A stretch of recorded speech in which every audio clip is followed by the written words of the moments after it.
ओम शांति। आज 13 सितंबर 2023।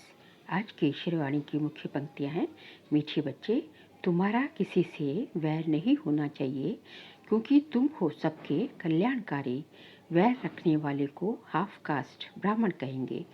तुम्हारा किसी से भी वैर नहीं होना चाहिए, क्योंकि तुम हो सबके कल्याणकारी। वैर रखने वाले को हाफ कास्ट ब्राह्मण कहेंगे। प्रश्न है, कौन सी स्मृति बुद्धि में सदा रहे तो निर्भय बन जाएंगे? उत्तर है, सदा स्मृति में रहे कि हम सचखंड के मालिक देवी देवता बन रहे हैं। शरीर को कोई मारता भी है, लेकिन आत्मा को मार नहीं सकता। गोली शरीर को लगती है, मैं आत्मा तो जा रही हूँ बाबा के पास। हमको क्या डर है? हम बैठे हैं, छत गिर जाती है, हम बाबा के पास चले जाएंगे। इसमें डरने की कोई बात नहीं, ऐसा निर्भय बनना है। गीत है, माता हो माता, तू है सबकी भाग्य विधाता। ओम शांति। बच्चों ने जगदम्बा की महिमा सुनी। अब मनुष्य तो सिर्फ गाते रहते हैं। जगदम्बा के मेले लग रहे हैं, ये फिर है संगम। बच्चों का बाप के साथ मेला। बाप है तो माँ जरूर है। भारत में जगदम्बा की जीवन कहानी कोई भी जानते नहीं। जगत को रचने वाली अर्थात जगदम्बा। जगदम्बा के मंदिर भी हैं। अभी तुम बच्चों को समझ मिली है, ज्ञान का तीसरा नेत्र मिला है। अभी तुम बच्चे जानते हो, जिसका यादगार बना हुआ है वह जरूर सृष्टि के संगम पर आए होंगे। इनको जगदम्बा कहा जाता है। जगत पिता प्रजापिता भी है ना। इस बेहद ड्रामा का आदि मध्य अंत क्या है और मुख्य एक्टर्स कौन से हैं, ये कोई नहीं जानते। हीरो हीरोइन भी एक्टर होते हैं ना। सिर्फ दो नहीं होंगे, जरूर उनकी सेना होगी। जगदम्बा की भी सेना होगी। उनको शक्तियाँ भी कहा जाता है। शक्ति सेना नामी ग्रामी है। शक्ति कहाँ से आई? जरूर सर्वशक्तिमान परमपिता परमात्मा से ही शक्ति ली होगी। ये तो सब मानते हैं। ऊंचते ऊंच भगवान है, उनको ही सत श्री अकाल कहते हैं। अकाली जो होते हैं वह निराकार को मानने वाले होते हैं। सिख ग्रंथी गुरु नानक को मानते हैं, कहते हैं गुरु नानक देव है। उनकी जो पीढ़ी होती है, उनके 10 बादशाहों के नाम भी भिन्न भिन्न है। कोई का सिंह, कोई का दास, कोई का चंद भी नाम होगा। सबके नाम भिन्न भिन्न हैं। और अकाली जो है वह अकाल मूर्त को मानते हैं। सत श्री अकाल, ये किसकी महिमा की? परमपिता परमात्मा की। सत श्री अकाल, ये किसकी महिमा की? परमपिता परमात्मा की। तो सिद्ध करते हैं, सत श्री एक श्री श्री अकाल मूर्त परमात्मा ही है। आगे बाबा ने कहा, तुम कह सकते हो सत श्री अकाल। तुम उनको जानते हो, वह सिर्फ अक्षर कह देते, अर्थ कुछ भी नहीं जानते। तुम तो जानते हो सत श्री अकाल को, उनकी बायोग्राफी को भी तुम जानते हो। विचार सागर मंथन भी तुम बच्चों को करना है। बाप तो ज्ञान का सागर है, उसने कलश माताओं को दिया है। ये है बड़ी मम्मा, और फिर तुम अनेक माताएं हो। जगदम्बा की अनेक बच्चियां और बच्चे हैं। ये जगदम्बा है तो फिर पिता भी जरूर है। तुम जानते हो ये जगदम्बा कौन है, किसकी बच्ची है तो मनुष्य। 8-10 भुजाएं तो नहीं हैं, इतनी भुजाएं क्यों दी हैं, ये किसी को पता नहीं। तो ऊंचते ऊंच वह सत्य परमात्मा है। तुम बच्चों को समझाया गया है। परमपिता परमात्मा, जिसको हम रूप बसंत कहते हैं, रूप भी है और फिर बसंत ज्ञान का सागर है। इतना छोटा सा स्टार वह ज्ञान का सागर है। वंडर है ना। बच्चों को समझाया है, बाप है बिंदी रूप, उसमें बरोबर सारा पाठ है। भक्ति मार्ग में भक्तों की भावना पूरी करते हैं। ये सारी ड्रामा में नूंद है। जिस समय जिसकी जो भावना है वह ड्रामा में पहले से ही नूंदी हुई है। तुम्हारी ये पढ़ाई भी ड्रामा में नूंद है। जो पाठ रिपीट हो रहा है, समझने की बात है ना। तुम अच्छी रीति समझा सकते हो। ऊंचते ऊंच भगवान सब कहते हैं, वह है निराकार, निर्भय, निर्वैर। उनका कोई के साथ वैर नहीं है, दुश्मनी नहीं है। तुम्हारा भी कोई के साथ वैर नहीं है। तुम सबके कल्याणकारी हो। अगर किसका वैर है तो उसको हाफ कास्ट कहेंगे, आधा शूद्र आधा ब्राह्मण। ये विकारों की खाद कंप्लीट निकल जाएगी तब सच्चा ब्राह्मण कहेंगे। अभी तो आधा आधा है। कलयुगी तमोप्रधान संस्कार भरे हुए हैं, वह निकलने हैं। अभी तुमको ना देवता ना शूद्र, बीच का ब्राह्मण कहेंगे। वह भी संपूर्ण नहीं बने हो। जगदम्बा को देवता नहीं कहेंगे। जगदम्बा जब संपूर्ण बन जाती है उसके बाद देवता बनती है। अभी ब्राह्मण है, ब्रह्मा की बेटी सरस्वती है, परंतु ये कोई नहीं जानते ब्रह्मा कब आया जो मुख वंशावली रचना रची। उसको ही शिव शक्ति सेना कहा जाता है।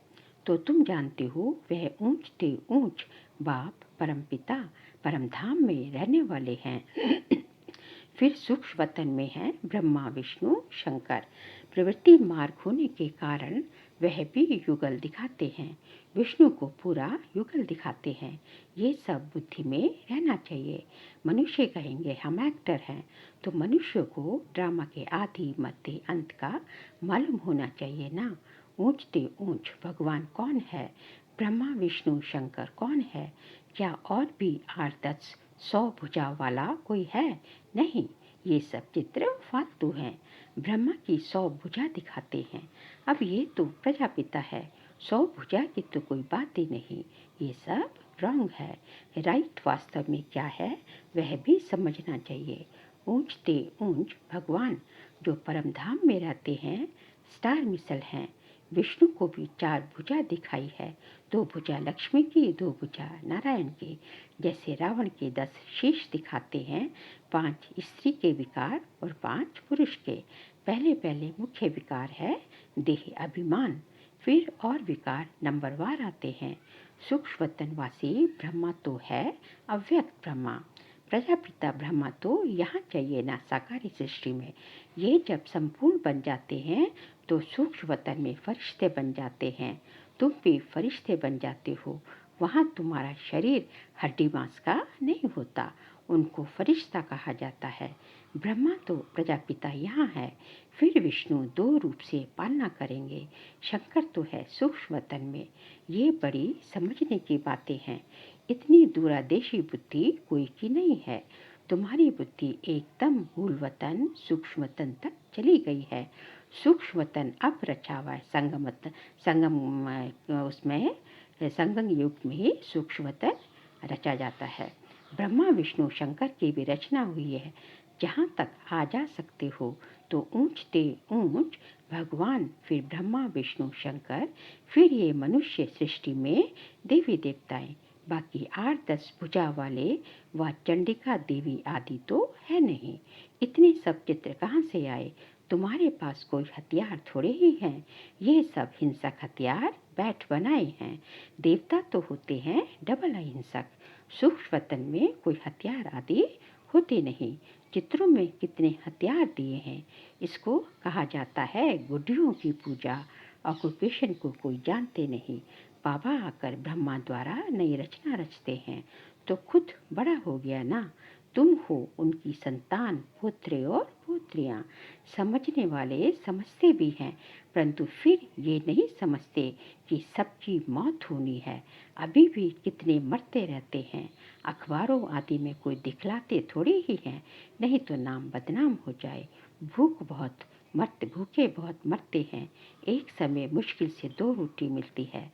तुम बच्चे जान गए हो सतयुग में लक्ष्मी नारायण का राज्य चलता है। 2 भुजा वाले ही मनुष्य हैं। बाकी सतयुग में कोई 8-10 भुजा वाली देवियां नहीं होती। सेकंड नंबर में है राम सीता का त्रेता युग में। वह भी यहाँ राजयोग से पथ पा रहे हैं।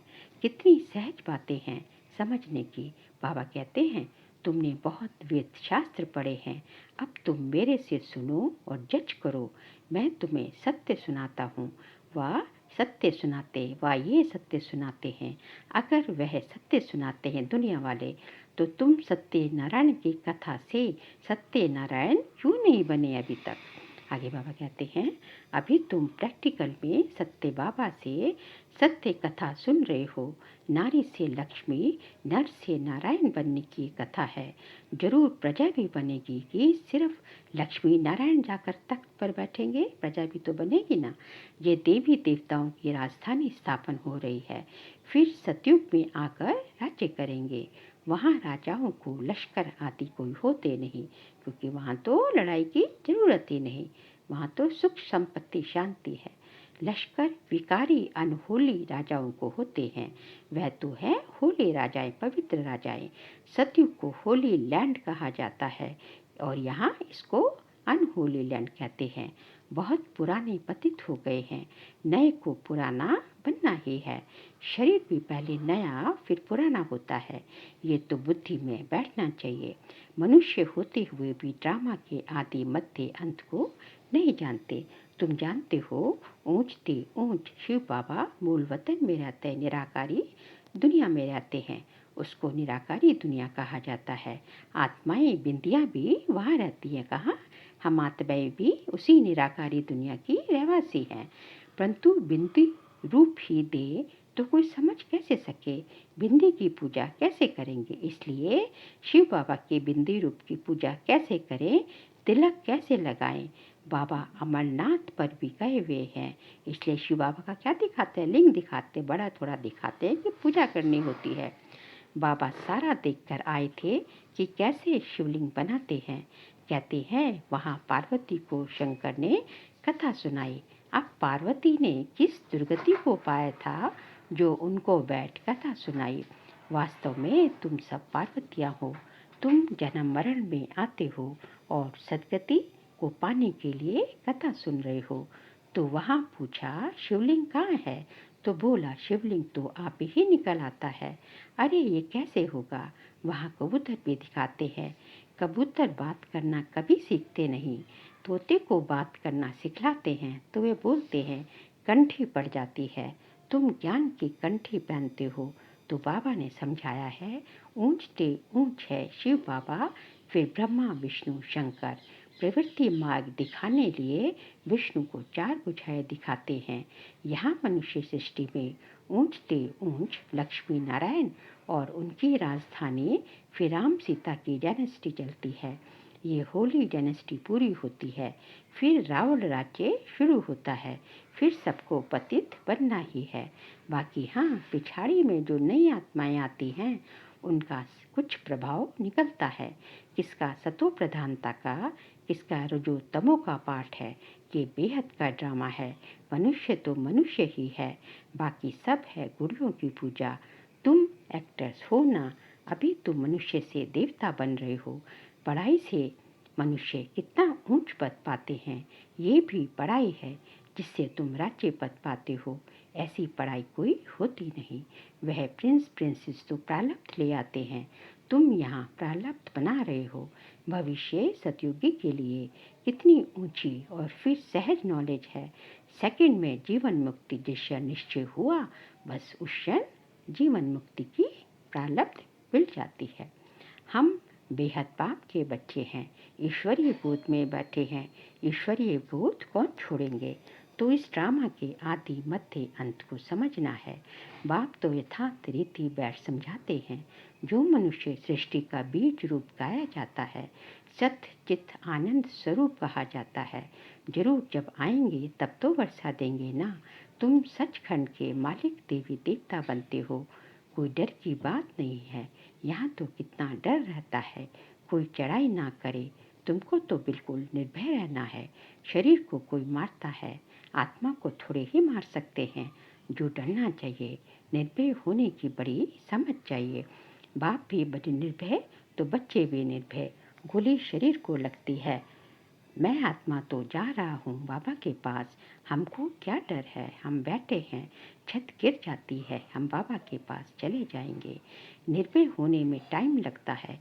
तुम हो जगदम्बा के बच्चे, शिव शक्ति सेना। एक की तो महिमा नहीं है, तुम भी साथ हो। ये कमांडर है, तुमको रूहानी ड्रिल सिखलाते हैं। तुम उनके बच्चे हो, तुम हो लकी सितारे, ये सरस्वती भी लकी सितारा है। ब्रह्मा की बेटी है ना, उस ज्ञान सूर्य का चंद्रमा तो ये ब्रह्मा है। परंतु ये मेल होने के कारण माता पर कलश रखा जाता है। अच्छा मीठे मीठे सिकिलदेव ब्रह्मा मुख वंशावली, ब्राह्मण कुलभूषण, स्वदर्शन चक्रधारी बच्चों प्रति माता पिता बाप दादा का दिल व जान सिख व प्रेम से नंबरवार पुरुषार्थानुसार याद प्यार और गुड मॉर्निंग। रूहानी बाप के रूहानी बच्चों को नमस्ते। हम रूहानी बच्चों की रूहानी बाप दादा को नमस्ते नमस्ते नमस्ते। सार के लिए पॉइंट्स हैं। कलयुगी तमोप्रधान संस्कारों को निकाल सच्चा ब्राह्मण बनना है, किसी से भी वैर नहीं रखना है, निर्भय बनने के लिए आत्म अभिमानी रहने का अभ्यास करना है। हम शिव शक्ति सेना है, हमें तो सचखंड का मालिक बनना है, इसी नशे में रहना है। आज का बाबा का वरदान है, कलयुगी वायुमंडल में रहते हुए उसके वाइब्रेशन से सेफ रहने वाले स्वराज्य अधिकारी भव। कलयुगी वायुमंडल में रहते हुए उसकी वाइब्रेशन से सेफ रहने वाले स्वराज्य अधिकारी भव। स्वराज्य अधिकारी उसे कहा जाता जिसे कोई भी कर्मेंद्रिय अपनी तरफ आकर्षित ना करे, सदा एक बाप की तरफ आकर्षित रहे, किसी भी व्यक्ति व वस्तु की तरफ आकर्षण ना जाए। ऐसे राज्य अधिकारी ही तपस्वी हैं। वही हंस बगुलों के कलयुगी वायुमंडल में रहते हुए सदा सेफ रहते हैं। जरा भी दुनिया के वाइब्रेशन उन्हें आकर्षित नहीं करते। सब कंप्लेंट्स समाप्त हो जाती है, वह कंप्लीट बन जाते हैं। स्लोगन है, बुरी को अच्छी में बदल देना ही ऊंच ब्राह्मणों की श्रेष्ठ शक्ति है। बुरे को अच्छे में बदल देना ही ऊंच ब्राह्मणों की श्रेष्ठ शक्ति है। बाबा कहते हैं कि किसी के भी अवगुण को देखते हुए उसके अवगुण को जो है गुणों में परिवर्तन कर देना जो है, यही जो है ब्राह्मणों की जो है श्रेष्ठ शक्ति है।